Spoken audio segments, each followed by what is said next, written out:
இந்த அனர்த்தத்துக்கு முகம் கொடுத்து யாரெல்லாம் உயிர்களை இழந்தார்களோ யா அல்லாஹ், அத்தனை பேருடைய ஜனாசாவையும் நீ பொருந்திக்கோ யா அல்லாஹ். அத்தனை பேருடைய பாவங்களையும் பிழை பொறுத்திரு யா அல்லாஹ். பல ஆசைகளோடு வாழ்ந்தவர்கள் யா அல்லாஹ், எல்லா ஆசையையும் முடிச்சிட்டு ரப்பே மண்ணுக்குள்ள வந்துட்டாங்க யா அல்லாஹ். அங்க வந்ததுக்கு பின்னால ஒன்ன தவிர உதவி செய்ய யாருமே இல்லை யா அல்லாஹ். அத்தனை பேருக்கும் உதவி செஞ்சிரு யா அல்லாஹ். ஷஹீதுகளுடைய அந்தஸ்தை கொடுத்திரு யா அல்லாஹ். சொர்க்கத்தை கடமையாக்கிரு யா அல்லாஹ். அவர்களுடைய குடும்பங்களுக்கு சொர்க்கத்திலே அவர்களை போய் சந்திக்கும் பாக்கியத்தை கொடுத்திரு யா அல்லாஹ். குடும்பம் குடும்பமாக சொர்க்கத்திலே வாழும் பாக்கியத்தை கொடுத்திரு யா அல்லாஹ். திடீர் ஆபத்துகளை விட்டு பாதுகாத்திரு யா அல்லாஹ். பேரழிவுகளை விட்டு பாதுகாத்திரு யா அல்லாஹ். ஒரு நாட்டம் இல்லாம பாதுகாப்பு கிடைக்காது யா அல்லாஹ்.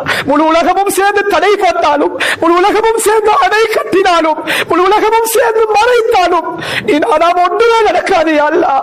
இரக்கமானே முழு நாட்டுக்கும் சுபீட்சத்தை ஏற்படுத்திரு யா அல்லாஹ். முழு உலகத்துக்கும் சுபீட்சத்தை ஏற்படுத்திரு யா அல்லாஹ். திடீர் ஆபத்துகளை விட்டும், திடீர் சோதனைகளை விட்டும், திடீர் மரணங்களை விட்டும் என்னையும் என்னுடைய சந்ததிகளையும் முழு உம்மத்தையும் பாதுகாப்பாயாக. இந்த சிறிய பிரார்த்தனையை கபூல் செய்து கொள்வாயாக. வாஹிர் தஅவானா அல்ஹம்துலில்லாஹி ரப்பில் ஆலமீன்.